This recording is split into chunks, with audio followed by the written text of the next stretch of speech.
ॐ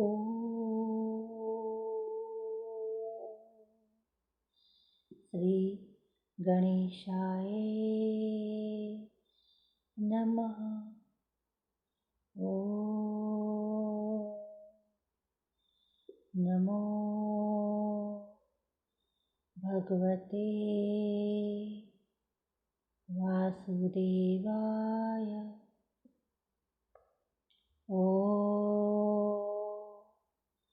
नमो भगवते वासुदेवाय। नमस्कार, आपका हार्दिक स्वागत है भगवत गीता पार्ट 6 में। जय श्री कृष्ण। छठा अध्याय। भगवान श्री कृष्ण बोले, हे अर्जुन, जो कर्मयोग द्वारा मुझसे जुड़े हैं और फल की इच्छा भी नहीं रखते, उन्हें तू सन्यासी जान। जटाएं रखने, शरीर पर भस्म लेपने या धूनी लगाकर बैठने से कोई सन्यासी नहीं होता। जिसे मेरे चरण कमलों के अतिरिक्त और कुछ नहीं सूझता, उसे योगी कहते हैं। जो योग प्राप्ति की इच्छा रखते हैं, उनके लिए साधना कर्म ही उत्तम साधन है, और उनके योगी होने पर उनके ज्ञान पूर्ण होने का साधन उनके चित्त का समाधान है। जब मनुष्य विषय और कर्मों की आसक्ति से छूट गया और वासनाओं को उसने त्याग दिया, उसी समय वह योगारूढ़ कहा जाता है। अब यह सुन कि योग आरूढ़ क्या है। इंद्रियां किसी विषय को न उठे और मन में मेरे स्मरण बिना कोई चिंता भी न होवे, जब ऐसा हो तब योग आरूढ़ होता है। उसने अपनी आत्मा का उद्धार किया, वह संसार के मोह माया में नहीं रमा। हे अर्जुन, जिसने मन को वश में कर लिया है, उसने अपना हित किया, और जिसने विवेक को त्याग दिया, वह स्वयं ही अपना शत्रु है। आत्मा अपना ही शत्रु है, अपना ही मित्र भी है। मन को जीतने वाले शांत स्वभाव मनुष्य की आत्मा सर्दी, गर्मी, सुख, दुख और मान अपमान में भी स्थिर रहती है। जिसने ज्ञान विज्ञान से अंतःकरण को तृप्त कर लिया है, जो निर्विकार हो गया है, तथा जिसने अपनी इंद्रियों को वश में कर लिया है, जो मिट्टी और सोने को एक समान समझता है, वह योगी कहलाता है। सुहृदय मित्र, शत्रु, उदासीन, द्वेषी, मध्यस्थ, द्वेष करने योग्य, बंधुवर्ग, साधु और पापी, इन सब में जो समान दृष्टि रखता है, वही श्रेष्ठ है। योगी पुरुष को मन और आत्मा को अपने वश में करके वासनाओं और समस्त प्रपंचों को त्याग कर एकांत स्थान में पहले कुसा, उसके ऊपर मृगादिगों का चर्म और उसके ऊपर वस्त्र बिछावे। स्थान न तो बहुत ऊंचा हो और न ही नीचा हो। योगी पुरुष को मन को एकाग्रचित्त और इंद्रियों को रोककर उस पर बैठकर आत्मशुद्धि के लिए योग करना चाहिए। शरीर, मस्तक और ग्रीवा को सम करके अचल होकर स्थिर होवे और अपनी नाक के अग्रभाग को देखता हुआ सब दिशाओं से अपनी दृष्टि हटाए। निर्भय होकर शांत चित्त से ब्रह्मचर्य व्रत का पालन कर मन को रोककर मुझ में ही लीन हो मन को योग में लगाए। इस प्रकार मन को वश में करने वाले योगी को निरंतर योगाभ्यास करते रहने से मुझ में रहने वाली और अंत में निर्वाण पद दिलाने वाली शांति प्राप्त होती है। हे अर्जुन, जो अधिक भोजन खाता है या अनेक दिन उपवास रखता है, जो बहुत अधिक सोता या जागता रहता है, उसे योग प्राप्त नहीं होता। जो उपयुक्त आहार और विहार करता है तथा योग रीति से कर्मों का पालन करता है तथा यथा समय सोता और जागता है, योग द्वारा ऐसे पुरुष का दुख मिट जाता है। तब संशय को प्राप्त हुआ चित्त आत्मा में ही स्थिर हो जाता है और सब कामनाओं से निवृत्त हो जाता है। तभी योगी मोक्ष पद पा जाता है। जिस प्रकार वायु रहित स्थान पर रखा हुआ दीपक चलायमान नहीं होता, उसी प्रकार योगी अपने चित्त को निश्चल रखकर इसका संयम करता है और अंतःकरण को समाधि में लगाता है। जिस जिस अवस्था में योगाभ्यास के कारण चित्त का वेग रुककर विषयों से पृथक होने लगता है और जब शुद्ध अंतःकरण से आत्मा को ही देखकर आत्मा में ही संतुष्ट होता है, जिस अवस्था में वह अत्यंत सुख जो इंद्रियों द्वारा जाना नहीं जा सकता वरन केवल बुद्धि से जाना जाता है, अनुभव करता है, और जब वह योगी आत्म स्वरूप में स्थित हो, उससे विचलित न हो, जिस अवस्था को पाकर फिर कोई और बड़ा भारी दुख उसे चलायमान नहीं कर सकता, यह अवस्था दुख संयोग वियोग रहित है। यही योगी है। इस योग को निर्विकल्प चित्त से निश्चय करके ही करना चाहिए।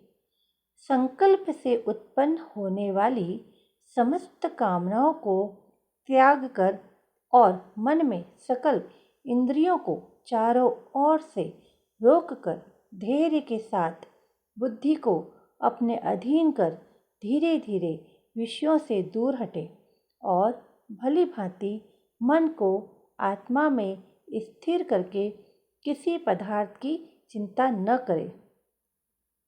वह चंचल और अस्थिर मन जिधर जिधर जाए, उधर उधर से इसको हटाकर आत्मा के वश में करना चाहिए। इस प्रकार शांत चित्त तथा रजोगुण से रहित निष्पाप तथा ब्रह्म स्वरूप योगी को उत्तम सुख प्राप्त होता है। इस रीति से योगाभ्यास करने वाला योगी समस्त पापों से छूटकर सहज ही परम सुख को पा लेता है, जो ब्रह्म के संयोग से प्राप्त होता है। जिसका मन योग में स्थिर हो गया, उसकी दृष्टि भी सर्वत्र समान हो जाती है। वह सब प्राणियों में स्वयं को और स्वयं में सब प्राणियों को देखता है। जो सब में मुझको और मुझ में सब प्राणियों को दिखता है, उससे मैं अलग नहीं हूँ और मुझसे वह अलग नहीं है। जो अभेद भाव से रहता है, वह सब प्राणियों में स्थिर हो मेरा मनन करता है। वह योगी चाहे जिस अवस्था में रहे, मुझसे मिलता है। हे अर्जुन, जो सब प्राणियों के दुख सुख को अपने दुख सुख के समान समझता है और सबको समभाव से दिखता है, वही श्रेष्ठ योगी है। यह सुनकर अर्जुन ने श्री कृष्ण भगवान से पूछा, हे मधुसूदन जी, तुमने जिस योग का मुझे उपदेश दिया है, हे प्रभु जी, यह योग तो मुझ में नहीं है तथा न ही मैं ऐसा योग कर सकता हूँ, क्योंकि मन बड़ा हठी और चंचल है। हे अर्जुन, इसमें कोई संदेह नहीं कि मन चंचल है, परंतु इसे पकड़ने के भी दो उपाय हैं। पहला मेरे साथ प्रीति और दूसरा विषयों से वैराग्य। इनसे मन निश्चल होता है जिसका मन वश में नहीं, उससे योग अत्यंत दुर्लभ है, ऐसा मेरा मत है। परंतु मन को वश में करने वाले प्रयत्न करते रहने से उपाय द्वारा इस योग को प्राप्त कर सकते हैं। हे श्री कृष्ण जी, अर्जुन ने पूछा, जिसमें श्रद्धा तो है, मगर जो योग प्राप्त करने में सफल नहीं हुआ है और जिसका चित्त योग से विचलित हो गया है, वह योग सिद्धि न पाने से किस गति को जा पहुंचता है? जिसका पहला आश्रय भी गया और ब्रह्म प्राप्ति भी न हुई, वह दोनों से भ्रष्ट होकर विच्छिन्न मेघ के समान नष्ट तो नहीं हो जाता? हे कृष्ण जी, मेरा यह संदेह कृपया आप ही दूर करें, क्योंकि इसको दूर करने वाला आपके अतिरिक्त अन्य कोई नहीं है। भगवान श्री कृष्ण बोले, हे तात, उसका यहाँ नाश नहीं होगा और न ही परलोक में उसका नाश होगा, क्योंकि उत्तम कार्य करने वाला मनुष्य बहुत दिनों तक पुण्यवानों को प्राप्त होने वाले लोकों में वास करता है और वहाँ से फिर किसी पवित्र और धनवान के घर आकर जन्म लेता है, अथवा वह बुद्धिमान योगियों के ही कुल में जन्म पाता है। इस प्रकार का जन्म पाना भी इस लोक में बड़ा दुर्लभ है। बड़े श्रम और यत्न से जो योगाभ्यास करता है, वह पापों से शुद्ध होकर अनेक जन्मों में प्रशस्त परिश्रम करके सफल होता है और परम गति को पाता है। बड़े बड़े तपस्वियों से योगी श्रेष्ठ है, ज्ञानियों से भी योगी श्रेष्ठ है। इसलिए हे अर्जुन, तू योगी बन। केवल मुझ में ही मन लगाकर मेरी प्राप्ति के लिए जो मेरा भजन करता है, उसे सफल योगियों के मध्य मैंने श्रेष्ठ माना है। उससे अधिक मुझे कोई प्यारा नहीं है।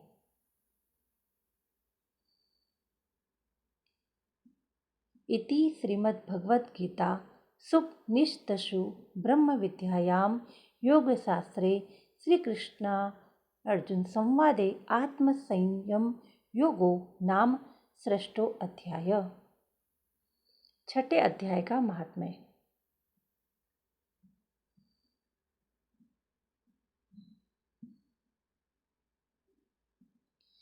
श्री भगवान जी बोले, हे लक्ष्मी, अब छठे अध्याय का महात्म्य सुनो। गोदावरी नदी के तट पर एक नगर था। वहाँ का राजा जनश्रुति बड़ा धर्मशील था। एक दिन कुछ हंस उड़ते उड़ते नगर में आए। उनमें से एक हंस बैठते ही उतावला हो उड़ चला। तब नगर के पंडितों ने कहा, हे हंस, तू ऐसा उतावला होकर क्यों उड़ा है? क्या तू राजा जनश्रुति से भी पहले स्वर्ग को जाना चाहता है? तब उनका मुखिया बोला, इस राजा से भी बढ़कर एक रय्यक मुनि श्रेष्ठ है। वह बैकुंठ का अधिकारी होगा। बैकुंठ लोक स्वर्ग से भी ऊंचा है। तब राजा ने मन में विचार किया कि मेरे से उसका पुण्य बड़ा होगा, जिसकी यह हंस स्तुति करते हैं। यह विचार कर राजा ने कहा कि चलकर उसके दर्शन करने चाहिए। राजा तुरंत काशी जी के लिए चल दिया। वहाँ स्नान दान आदि के उपरांत उसने लोगों से पूछा, यहाँ कोई रयक मुनि रहते हैं? लोगों ने कहा, नहीं। फिर राजा उत्तर दिशा को जाकर बद्रीनारायण पहुंचा। वहां से राजा का रथ चले नहीं। तब राजा ने कहा, मैंने पृथ्वी की परिक्रमा करी है, परंतु किसी स्थान पर रथ नहीं अटका है। यहाँ कोई ऐसा पुण्यात्मा रहा है जिसके तेज से मेरा रथ नहीं चलता।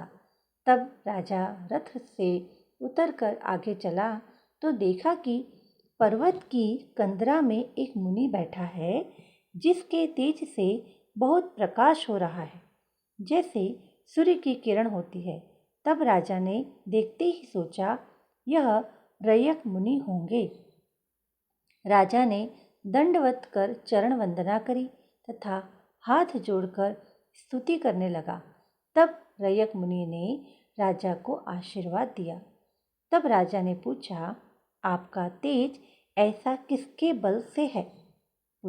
मुनि ने कहा, हे राजन, मैं नित्य प्रति गीता जी के 6 अध्याय का पाठ करता हूँ। इस कंदरा में उसी का प्रकाश है। यह सुनकर राजा ने उसी समय राजपाट त्याग दिया और रयक मुनि के साथ रहकर नित्य गीता जी के 6 अध्याय का पाठ करने लगा। एक दिन प्राणायाम करके दोनों ने देह त्याग दी।